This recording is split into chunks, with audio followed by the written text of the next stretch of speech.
afternoon, folks. It's John Pettipas recording at 2 minutes before 5 o'clock, supper hour on the evening of Thursday, the 28th day of January, 2021. And I open up, first of all, I'm going to ask all of you wonderful people, and you're out there all over the computer on what's called the internet, the computer machine, across Nova Scotia, Cape Breton, Atlantic Canada, the United States. I have a new subscriber from Nairobi, in Kenya, great nation of Kenya, on the west coast of Africa. So, folks all over, I ask you to please subscribe on YouTube. You got to get up to 1,000 subscribers. Right now, as this afternoon, we're at 570. So, it'll be a big help. I sincerely appreciate it if you could please subscribe. I promise, as you well know, watching me the last 17 months, a year and a half almost now, I never tell you what I think you want to hear. I tell it as I see it. And I'll do this sincerely all the time. I never tell you what you want to hear. I tell it as I see it sincerely. So it's John Pettipas asking you and reminding you that, in my opinion, there's never a dull moment here. Never a dull moment. I try to make it as lively as possible. So I thank every one of you wonderful viewers. You're extremely important. Not only extremely important, you're the backbone of the whole YouTube system, the viewers. And if you'd be so kind, please, at the top of the screen, there's a little button. It has the words, actually not a button, it's the word subscribe. Press that word subscribe, and it's greatly appreciated. That's it. Now, today I'm going to talk about the end of the coronavirus. And we're still hot and heavy, and you say, Mother of God, what is that guy thinking of today? The end of the coronavirus. And I will tell you, I'm in Nova Scotia, as you can clearly see, the beautiful province here of Nova Scotia. I can adjust my camera so you can see the flag a little bit better. Beautiful. This is our Nova Scotia flag, my hero, President Trump. This here is a blue nose cap. We're known as Blue Noses, okay? Official order to Southwester. I'll just put it on for a minute, just do a little bit of, use as a prop here for a minute. Let's see how this looks in here. There, put it up. There, Blue Noses. Well, I'll leave it on for a second. During the last pandemic we had, it's over 100 years ago, my province of Nova Scotia we're up to 983,000 people. We're just 17,000 shy of the 1 million mark, which is good. We've waited a long time. Back in the Spanish flu pandemic, just at the end, late in the final closing year of World War II, excuse me, not World War II, I misspoke, World War I, 1918. We had a 500,000 population. So the province's population took about 102 years, almost 103 years to double. So that's the point I want to make. Now, with my trusty little blue nose cap, and this is our Nova Scotia flag. So when the soldiers came home from World War II, can I say World War II? I mean World War I, you know what I mean. World War I. It was the 11th armistice was signed, end of World War I, the 11th hour of the 11th day of the 11th month. That's why we celebrate Remembrance Day every year. Again, the 11th hour of the 11th day of the 11th month. It was 11 a.m. on November 11th of 1918. Now, the soldiers, there was no big Boeing planes and super-sized planes to bring the troops home. They came by ship. They came from England, from France, continental Europe, and so on. And a lot of those soldiers never got home until it was after Christmas, New Year's. The St. Lawrence Seaway, which runs up beyond northern New Brunswick, Gulf of St. Lawrence, northern New Brunswick, that was froze over. So the vast majority of the Canadian troops came home through Halifax, maybe some in Sydney, maybe some in Port Mulgrave, Eastern Shore, but primarily Halifax. Sydney, Halifax. Halifax is a big entry point.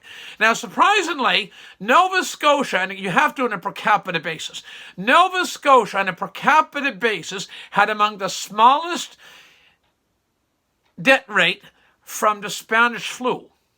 My great-grandfather had 3 wives. His middle wife, his first wife died of childbirth in late 1800s, early 19th century. Second wife, the mother of my grandmother, She died of Spanish flu in 1918, and her third wife was told to have kids, and they outlived her too. So that's the middle wife died of Spanish flu. So it touched a lot of people. But we had the lowest per capita debt rate in Canada. Now again, all those troops coming home, they came home from World War I. They came home to Nova Scotia through the port of Halifax. And we didn't have a lot of infestation. All the people, the soldiers from and sailors from Ontario, Quebec, New Brunswick, Nova Scotia, all the central part of the country, eastward, came home through Halifax, essentially. Now, there was a piece in American experience, and it was repeated at the start of this coronavirus. Now, awful thing for the people's health, misery and suffering, the economy, people's mental health, the operation of companies and people's travel and socializing and card plays, musical jams, travel, tourism, people that play music. They've all been hurt.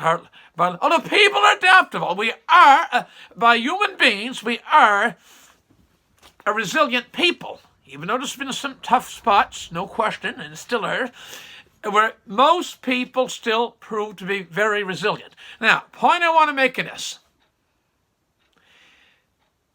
The Spanish flu, the piece of American experience, it stopped as quick as it started. And people say, what is Pettipas talking about? Okay, it's a fact. It's a medical statistical fact that the Spanish flu stopped, burnt itself out like a fire as quick as it started. Now, at what point it is? It's not days away. Is it weeks away, months away? I don't know. I can stand here. I can sit here. I've no way of knowing when that point is. But now I watched a piece on CNBC 2 nights ago. Here we are on Thursday at supper hour. Supper hour now, running on already. It's almost 7 minutes past 5. Time flies. There was a very smart doctor of East Indian ancestry being interviewed. And the virus is mutating. And it's concern for people. There's a British mutation, there's a South African mutation, and there's a few others, I believe. But that's how viruses, I'm not a doctor, but that said, viruses mutate.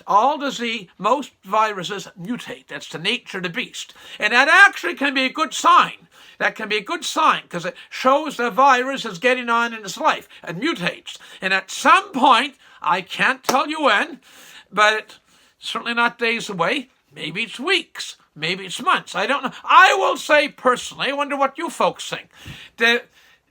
This awful pandemic, this biological germ warfare out of China, it has taken and it's lasted a lot longer than I expected. I can sincerely say that. I'm going to repeat that.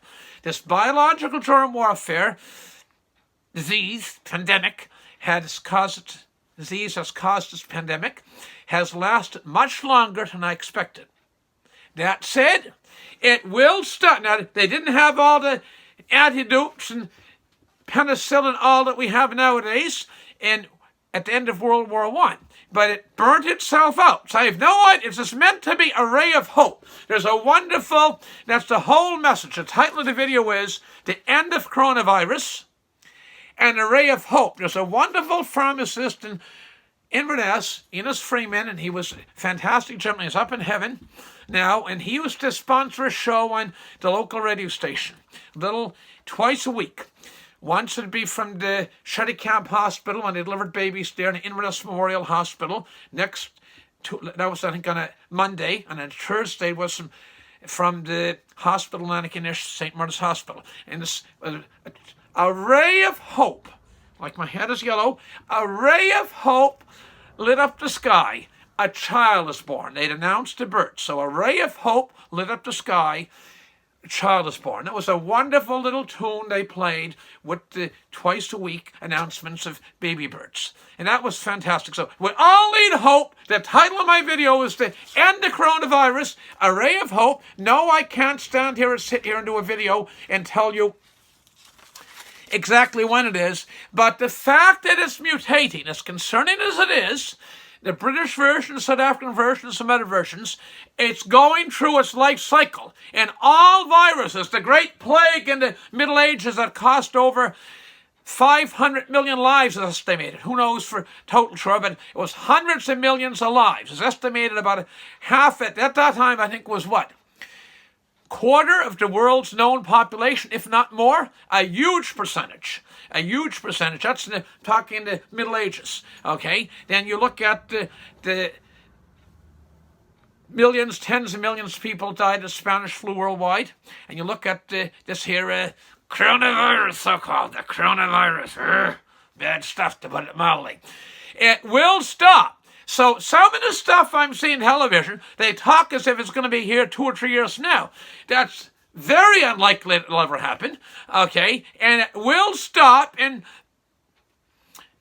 figuratively burn itself out. So with that, I'm going to wrap this up. It's John Pettipas. It's right now. It's 9 minutes past 5 o'clock in the afternoon on the afternoon of Thursday, the 28th day of January, 2021. Just like in World War I, the Spanish flu come to an end. This will come to an end, and your life routine will get back. And I close while I finish. Please subscribe. It'd be a big help and sincerely appreciated if you press that little word in the top of the screen that says subscribe. And there's not a viewer, a sharer, share the video over the internet, the computer machine, your social media platforms, laptop, iPhone, iPad, whatever. Share it. It's greatly appreciated. Until next time, this is John Pettipas wishing you all the best.